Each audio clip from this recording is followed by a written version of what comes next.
bienvenidos a esta primera edición del programa Justicia en Acción, que desde ahora se transmitirá por el Facebook de la Corte Superior de Justicia de Arequipa. En esta primera ocasión vamos a tratar el tema del trámite simplificado de los procesos de alimentos. Para tal efecto nos acompañan esta tarde las doctoras Eliana Iruri Gómez, la doctora Jenny Condori Fernández y el defensor público Gustavo Chambilla Nina, quienes van a absolver, además de nuestras interrogantes, las que ustedes buenamente nos puedan transmitir a través del Facebook. Bien, sin más preámbulos, vamos a dar inicio a esta entrevista, a este programa de análisis, preguntándole a la doctora Iruri, ¿qué es el proceso simplificado de alimentos, doctora? El proceso simplificado de alimentos, como su nombre lo dice, consiste en una concentración de diversos actos procesales en uno o dos acciones a efectos de asegurar una sentencia célere en un proceso de alimentos. Doctora, a través de la vía web, ¿qué tipo de demandas enmarcadas en el proceso de alimentos puede presentar los alimentistas? Bien, el aplicativo regula 5 tipos de demandas. Las demandas de alimentos para niños, niñas y adolescentes alimentistas, para adultos mayores, la demanda de aumento de alimentos, de igual forma para niños, niñas y adolescentes, demanda de aumento de alimentos para adultos mayores y la demanda de filiación extramatrimonial y alimentos. Perfecto. Doctora, ¿qué innovaciones importantes, destacables tiene este proceso simplificado de alimentos? El proceso simplificado de alimentos implica que en el auto admisorio se recaben los medios de prueba tendentes a emitir un pronunciamiento en la fecha de audiencia, que también debe ser fijada en el propio auto admisorio, además del otorgamiento de una asignación anticipada de oficio, siempre que sean menores de edad. Doctora Condori, explíquenos, se conoce que esta nueva modalidad de acceso a la justicia para personas justamente vulnerables como son los alimentistas, no necesita que tenga firma la demanda de alimentos. ¿Es cierto esto, doctora? Sí, por supuesto que sí. En los procesos de alimentos ya nuestra normativa procesal establece que no es requisito indispensable que se presente con firma de abogado. Basta la firma de la parte de la usuaria que va a presentar su demanda de alimentos para que se pueda darle trámite. Las modalidades de la presentación de la demanda de alimentos es amplia. Tenemos la demanda web, que es de manera directa y que garantiza que la propia parte conocedora de su realidad pueda llenar estos datos que se le pide, que es bastante amigable, y pueda presentar su demanda en un tiempo récord. El otro lado es a través de la presentación de las demandas con abogados particulares o los abogados de la Defensoría Pública. En estos casos, pues sí, presentarán con la firma de abogado. Pero como ya le he indicado, no es necesario la firma de abogado en las demandas de alimentos. Claro, ese es en el nuevo trámite simplificado digital, ¿verdad? Así es. Sin embargo, tenemos también, doctor Gustavo Chambilla, la manera tradicional. Es la presentación de una demanda escrita por los canales oficiales del Poder Judicial. ¿Cómo es que tramita un defensor público una demanda? ¿Dónde la ciudadanía puede encontrar un defensor público que le ayude a presentar este tipo de demandas? Gracias, doctora. Gracias, más bien, por la invitación, ¿no? Y dar a conocer también a la población de que existe el Ministerio de Justicia a través de la Defensa Pública, presta servicios gratuitos, legales, en este caso en el área de asistencia legal, con la finalidad de seguir, por ejemplo, los procesos de alimentos. En estos tiempos nosotros casi al 100% de las demandas se ha estado presentando de manera electrónica, ¿no? Utilizando el SINOE. Primeramente tenemos contacto con la persona de manera virtual, puede ser por teléfono, a veces personal o presencial. Ellos nos escanean los documentos o los requisitos requeridos. Nosotros redactamos las demandas, unimos los medios probatorios con la demanda y luego incluso muchas veces se ha utilizado las firmas, con la autorización del usuario, las firmas de reniego, porque muchas personas no tienen acceso, digamos, a buenos celulares y puedan escanear sus firmas. Doctor, ¿este procedimiento es rápido? ¿Usted en cuánto tiempo puede atender a una persona, a una madre alimentista que busca sus servicios? Una demanda, por ejemplo, la consulta lo puedes resolver en 10 minutos, ¿no? Okay. Y te lo manda los documentos y la redacción de la demanda te demora más o menos 1 hora y media Eso comprende desde la redacción de la demanda hasta la presentación en el SINOE. Es decir, que en el día usted podría estar sirviendo a una persona Sí, que acuda a su despacho.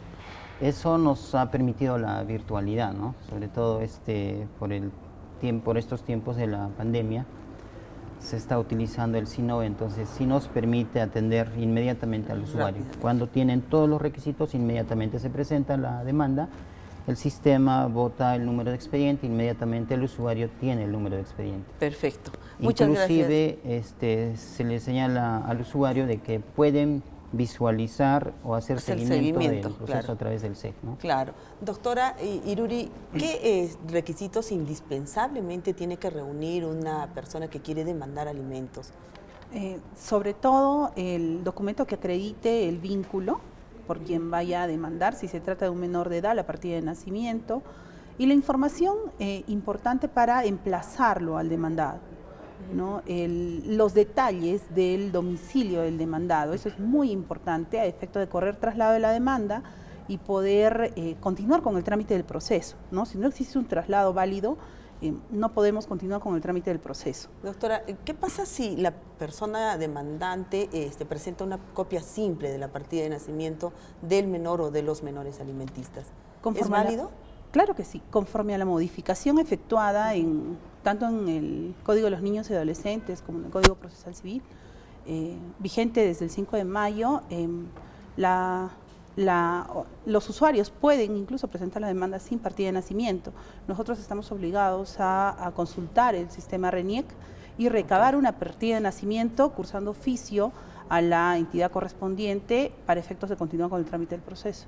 Perfecto. Doctora, pero ¿qué pasa en el caso de que el demandado no es ubicable? La madre no conoce cuál es el paradero del padre.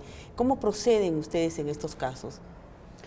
Cuando se han hecho las indagaciones y la parte demandante expresa bajo juramento que desconoce el domicilio del demandado, entonces se hace la notificación por edictos, que es una modalidad de notificación, y una vez producida esta, se entiende que la notificación es válida y el proceso continúa en su trámite.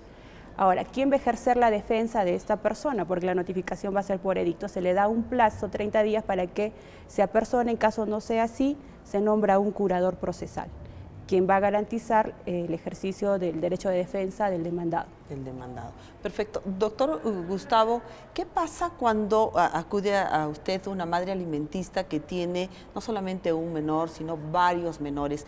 ¿Cómo es que se hace el cálculo para la pretensión de la pensión por alimentos? El cálculo que nosotros hacemos es de acuerdo a la actividad económica que las señoras nos informan, ¿no? Por ejemplo, digamos uno que sea taxista, el obligado, más o menos yo muchas veces he preguntado a los taxistas cuánto perciben diario, ¿no? Ellos me informaban que percibía, digamos, diario 80 soles, algunas veces 200, así. Entonces, en base a ese ingreso nosotros calculamos. Por ejemplo, en mi caso suelo plantear siempre en monto fijo 800 por hijo, ¿no? Sé que es nuestro petitorio ese monto y también se le informa al usuario. Eso no significa que el juzgado te va a aceptar ese monto, los Pero 800. usted hace ese cálculo. Claro, de 800 más o menos soles. haciendo los porcentajes, todo eso, ¿no? Doctora Iruri, nos dice el defensor público que son 800 más o menos el monto que calcula por hijo. ¿Esto es normalmente factible? ¿Ustedes dan ese monto o qué criterios utilizan ustedes para hacer estas estimaciones? Ok. Para fijar la pensión de alimentos, la norma establece dos criterios. Verificar el estado de necesidad del menor, del alimentista, y además las posibilidades económicas del demandado.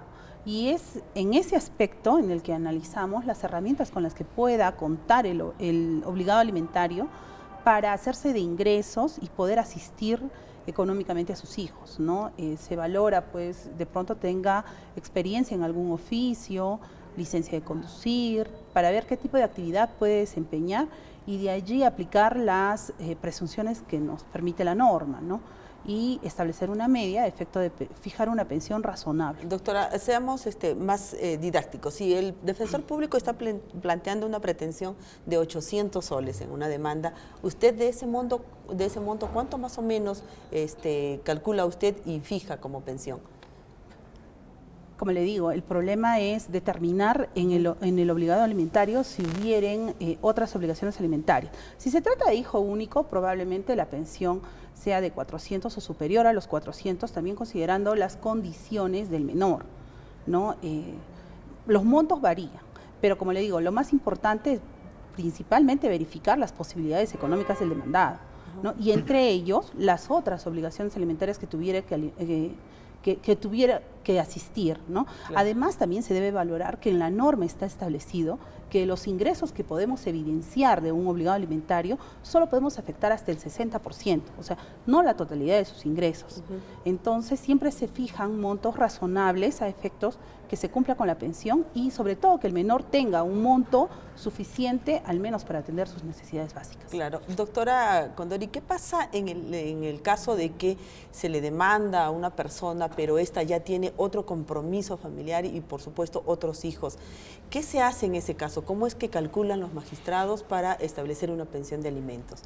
Sí, dentro de los puntos controvertidos o los hechos materia de probanza que se determinan en audiencia, es no solo las posibilidades económicas del demandado, sino también la carga familiar.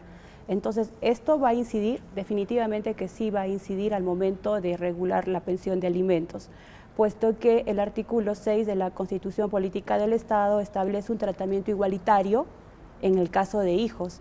Entonces, si nosotros verificamos que el alimentista, el obligado alimentario tiene otros hijos menores de edad, se va a tener que considerar también la asistencia de estos otros hijos sin que en la sentencia obviamente se estime un monto para ellos. Bien, vamos a hacer una breve pausa. Está muy interesante la conversación. Yo estoy absolutamente segura que a través de nuestras redes sociales van a formular algunas interrogantes nuestros seguidores. Vamos a regresar en breves segundos. No se pierdan. La Corte Superior de Justicia de Arequipa, comprometida con la población vulnerable, implementó un sistema simplificado, ágil, célere y amigable para la presentación de demandas de alimentos vía web. En la actualidad estamos tramitando las demandas, hemos sacado más o menos el cálculo y se han reducido a mes y medio aproximadamente. Sin la necesidad de acercarse a alguna dependencia judicial ni tener la firma de un abogado, los alimentistas pueden presentar sus demandas desde sus hogares u oficinas, empleando solamente el servicio de Internet y reuniendo requisitos mínimos que exige el procedimiento. Sobre todo la partida de nacimiento del menor por quien se interpone en la demanda, el DNI de quien interpone en la demanda y si tuviera los comprobantes que acrediten el estado de necesidad del menor alimentista. También que nos proporcionen el dato respecto a qué se dedique el demandado y más o menos si pudieran tener la información referida a lo que percibe. Las necesidades de madres, hijos y personas de la tercera edad han conllevado a su aplicación a nivel nacional por disposición del Consejo Ejecutivo del Poder Judicial. Los alimentistas no tenían un canal para ingresar sus demandas. Es por eso que la Corte Superior de Justicia de Arequipa desarrolló un aplicativo informático que funcione en cualquier computadora que tenga servicio de Internet. Es importante que los demandantes conozcan que pueden hacer seguimiento a sus expedientes en cualquier momento, por cuanto al momento de registrar su demanda reciben el número y la ubicación asignado a su proceso. Los procesos de alimentos ahora se tramitarán con mayor rapidez gracias a la interoperabilidad con otras instituciones como el Banco de la Nación, Registros Públicos, E-Salud, Migraciones y otras entidades, cuya intervención hará que los plazos de gestión de los procesos sean más cortos y transparentes. Justicia y tecnología al servicio de la ciudadanía. Mientras tú denuncies antes lo que te sucede ahora, es mejor, porque de repente no vas a sufrir tanto, de repente puedes encontrar ayuda. Ante la dependencia económica que sufren las mujeres víctimas de violencia con sus agresores, los magistrados del módulo judicial integrado dictan innovadoras medidas de protección para empoderarlas e insertarlas en el mercado laboral. Hemos podido advertir que muchas veces cuando se dicta una medida de protección no resulta o no surte los efectos que pretendemos, puesto que advertimos que existe un tema de dependencia económica. Debido a esta problemática, se articularán esfuerzos interinstitucionales para desarrollar programas que brinden a las víctimas herramientas que les genere la independencia económica para ellas y sus hijos.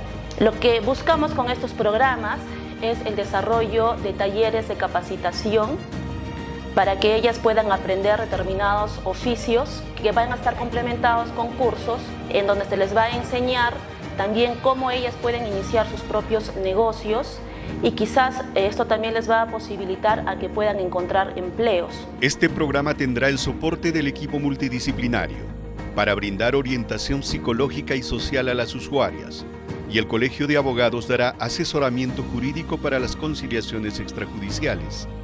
Paz Perú, con su experiencia y equipamiento, se sumó a esta iniciativa que busca reducir nuevos hechos de violencia. El apoyo es integral, va a la parte psicológica, la parte legal y la parte de emprendimiento.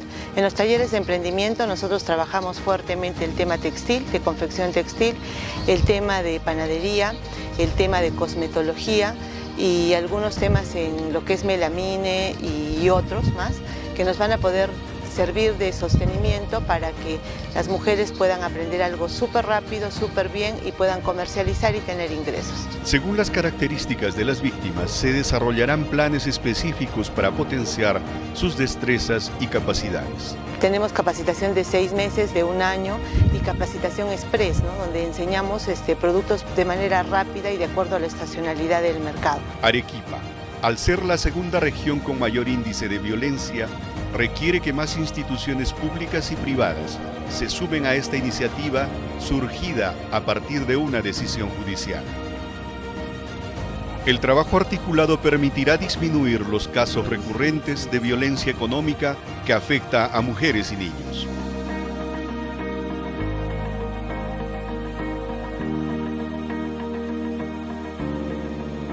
Corte Superior de Justicia de Arequipa. Unidos por una vida libre de violencia.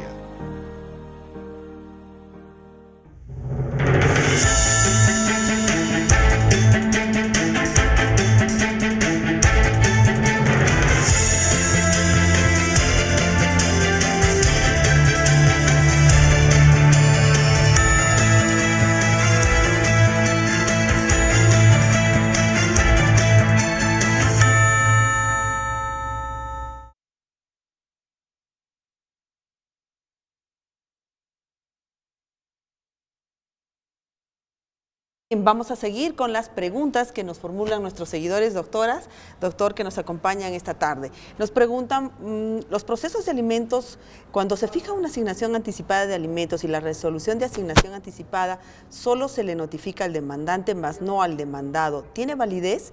Pues la demanda principal de la notificación por edicto se hace posteriormente por un curador procesal. ¿Tiene validez, doctora Condori?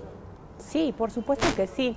Las medidas cautelares por regla general, de acuerdo a lo que establece nuestro ordenamiento procesal, se ejecuta sin la notificación al demandado. Es decir, no se requiere que el demandado tome conocimiento previo para que la medida se ejecute. Claro. Doctora, ¿nos preguntaba? Sí, doctor. Quería complementar lo que dice la doctora. Por ejemplo, en este momento se fija la asignación dentro del proceso principal. Entonces sí se está notificando al obligado. Perfecto. ¿No? Doctora Iruri, también haciendo alusión a esta pregunta, nos hablan de una asignación anticipada. ¿Está el magistrado en condiciones de dar una asignación anticipada? ¿En qué momento? La asignación anticipada, en realidad estamos obligados por norma a establecerla al admitir la demanda. con el solo conocimiento de la demanda. Obviamente, en muchos casos se fijan montos razonables. ¿Por qué? Porque todavía no tenemos conocimiento de las circunstancias reales del caso, ¿no? Pero sí se determina un monto. ¿Es necesario que la demandante lo pida o de mutuo propio el juez pueda? Aún si no lo pide, siempre que sea un menor de edad, lo va a fijar de oficio el juez. Perfecto. Doctor Chambilla, nos pregunta Dayeli Tamara en nuestras redes sociales, ¿a qué hora atienden la Defensoría Pública y dónde los pueden ubicar? Tengo entendido que ahí tienen las jurisdicciones separadas. Explíquenos un poquito, doctor. Sí, doctora. Nuestro horario de atención es de las 8 de la mañana hasta la 1, de 1:30 hasta las 4:30. Nuestro horario de atención. Tenemos varias sedes a nivel de Arequipa y provincias. Nuestra sede central queda en la Avenida Independencia 927-933. Nuestras sedes en la periferia tenemos en Hunter, está a espaldas, a la vuelta de la municipalidad de Jacobo Hunter. En Paucarpata estamos ubicados dentro del módulo básico de justicia de Paucarpata, en Mariano Melgar de la misma forma dentro del módulo. En Caima estamos por La Tomilla, por el estadio, hay una oficina también que tenemos. Luego tenemos en Cerro Colorado. Cerro Colorado está a media cuadra de la Plaza Américas. Perfecto. Reitérenos, doctor, el horario de atención. A partir de las 8 de la mañana hasta la 1, de la 1:30 hasta las 4:30. Tenemos media hora de refrigerio. De receso. Gracias. Doctora Condori, nos consultan, ¿qué pasa cuando un padre de familia tiene una pensión ya de 300 soles a su primer hijo y tiene un segundo menor y le pasa 500 soles? ¿Qué acciones puede tomar el primer hijo? Lo que podría solicitar es un aumento de alimentos, si considera que... Es decir, para equiparar a los 500 del segundo menor. No necesariamente, no necesariamente. El juez no va a tomar, digamos, como mediana cuánto es lo que se fijó al otro hijo, porque no estamos hablando de un proceso de prorrateo. O sea, la pregunta es respecto de este hijo, ¿qué hace si su pensión considera que es mínima en comparación a la otra pensión que se ha fijado de pronto en una fecha más reciente? Lo que él tendría que solicitar es un aumento de alimentos. ¿Y para este tipo de trámite es necesario que se puede presentar por vía virtual, por la web? Por supuesto que sí.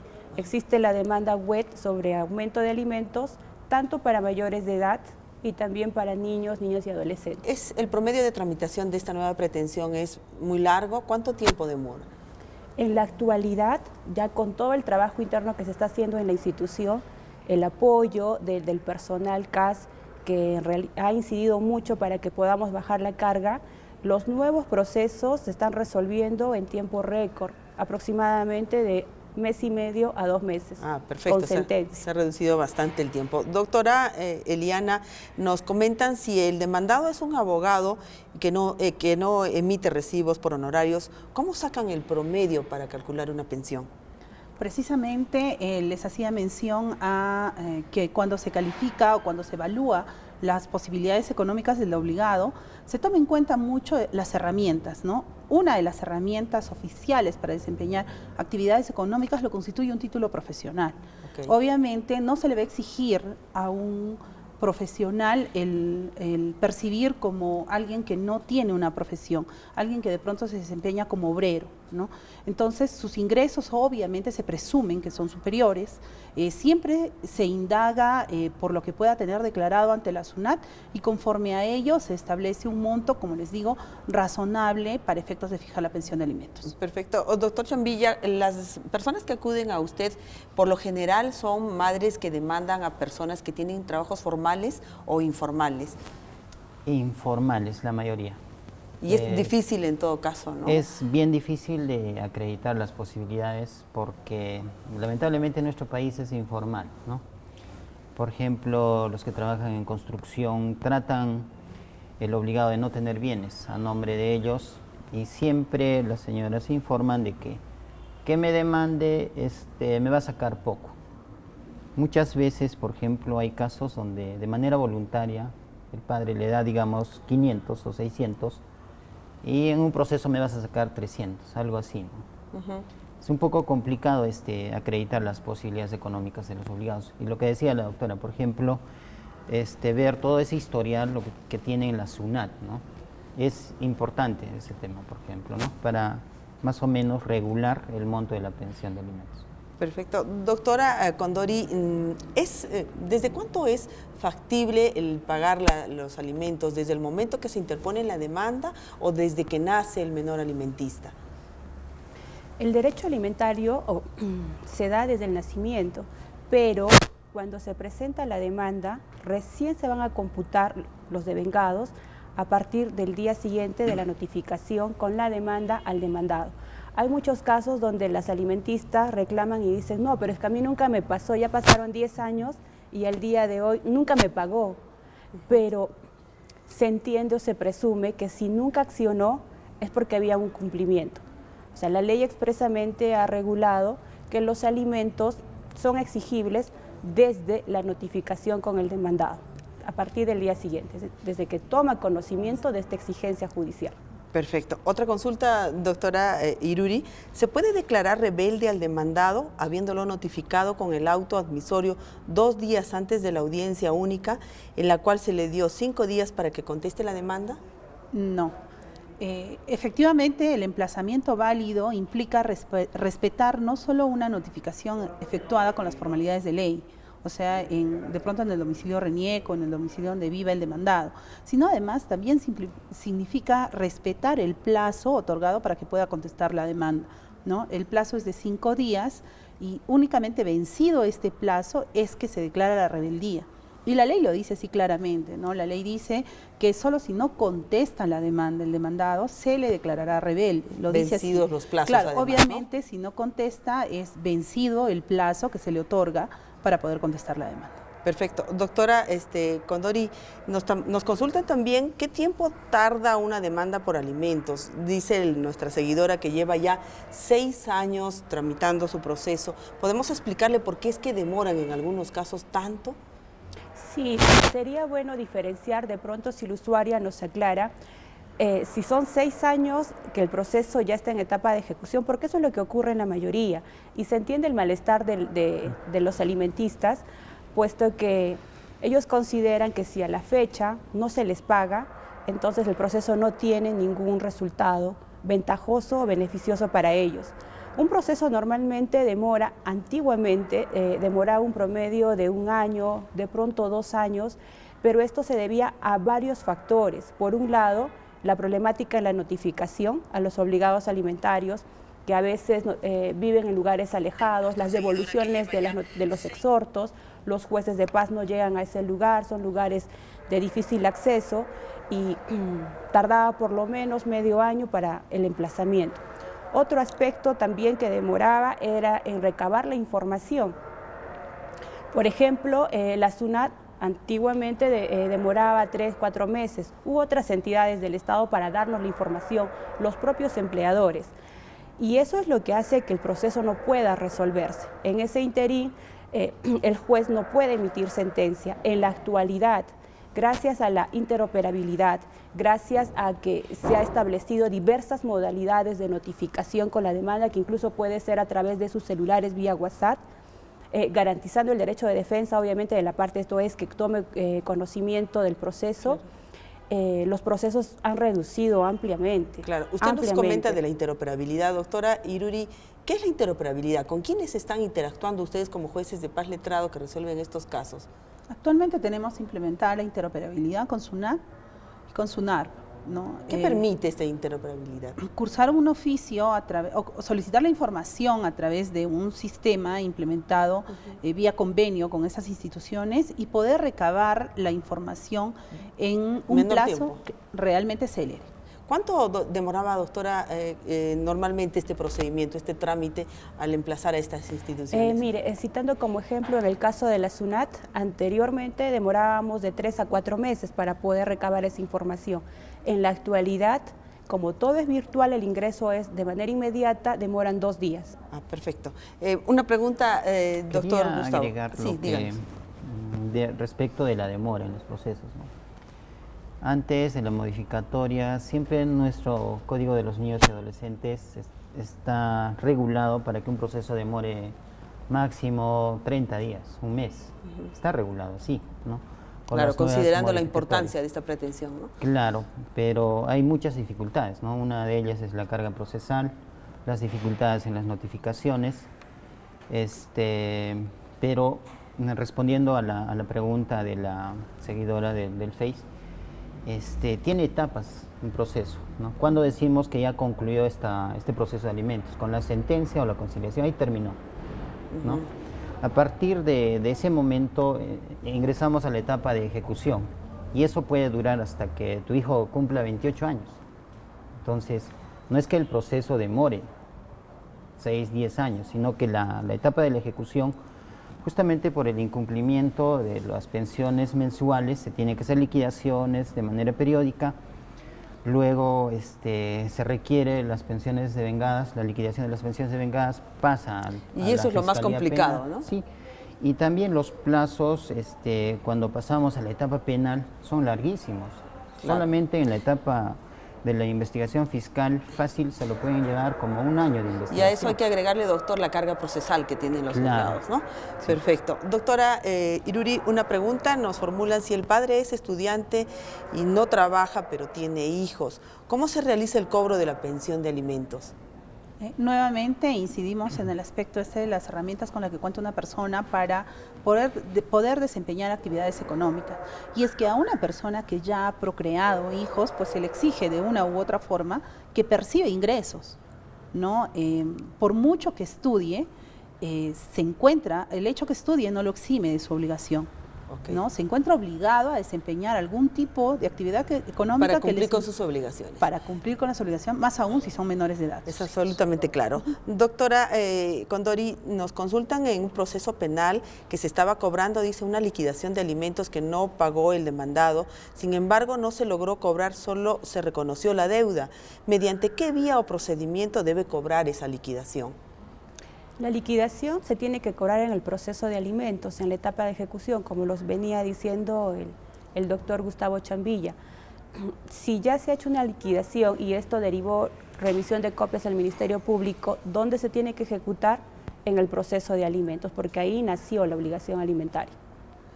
Ahora, quería agregar ahí, por ejemplo, ¿por qué pasas a la omisión? Porque no tiene bienes el obligado. Si tuviera bienes, uno embarga los bienes y a través de la ejecución forzada, a través del remate, podría hacerse cobro, ¿no?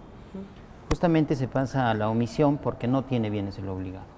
Perfecto. Y ahora, pasa, por ejemplo, al proceso penal, sale una sentencia penal, inclusive hay un periodo de prueba, digamos, por un año. Durante ese año él tiene que cancelar lo que debe. ¿Qué pasa si no cancela? Si no cancela, podrían revocarlo la pena y eventualmente internarlo en el penal. Claro. Pero ¿qué sucede si pasa ese periodo de prueba? Y se da cuenta el usuario después de más de un año que no pagó y ya pasó el periodo de prueba. Quedaría ahí. Quedaría ahí. No habría forma de cobrar, salvo que en ese proceso haga embargos sobre bienes, pero no tiene bienes el obligado. Bueno, realmente es complicada la etapa de liquidación, de ejecución, ¿no? Claro que sí. El problema en la mayoría de los procesos de alimentos es que el proceso no culmina con la sentencia, ¿no? De pronto eso es algo que habría que explicarle al usuario, ¿no? Si bien la sentencia es muy importante porque determina el monto de la pensión con la que va a asistir el obligado al menor, lo cierto es que en muchos casos el dictar una sentencia no es suficiente para que el obligado alimentario cumpla con la sentencia. Entonces, es el obligado alimentario quien, con su incumplimiento, somete a sendas liquidaciones a la usuaria, ¿no? Y efectúa una liquidación por un periodo, luego, como persiste el pago, se continúan haciendo las liquidaciones que finalmente generan en diversos procesos por omisión que ya es en la vía penal, ¿no es cierto? Claro, que ya se remite en la vía penal. Sí, doctora, ya estamos casi por finalizar. Doctora Jenny, hay una consulta más. Dice, si yo tengo una conciliación, pero el padre no cumple con el monto acordado, ¿qué se puede hacer y cuánto demora este proceso? Lo que tendría que hacer en este caso es presentar una demanda de ejecución de acta de conciliación y el trámite es bastante corto porque se presenta la demanda 5 días una vez que se dicta el mandato ejecutivo para que la parte demandada contradiga o pague. Si vencido este plazo no contradice y no paga, el juez dicta mandato de ejecución, ordena llevar adelante la ejecución y el proceso ya está resuelto. Y la problemática nuevamente va a entrar justamente para la efectivizar el pago. Bien, hemos llegado al final. Les agradecemos la participación de la doctora Eliana Iruria, de la doctora Jenny Condori, del doctor Gustavo Chambilla, quienes han analizado con nosotros este importante tema de los procesos de alimento, y también nos han dado a conocer las ventajas que tiene la simplificación de este trámite a través de la vía de web, del internet. Desde el hogar de una demandante o desde la oficina pueden presentar estas pretensiones, que son obviamente importantes e imprescindibles, no solamente para la salud de los menores alimentistas, sino por supuesto para su vida. Los invitamos a seguirnos el próximo miércoles con una nueva edición de Justicia en Acción. Buenas tardes.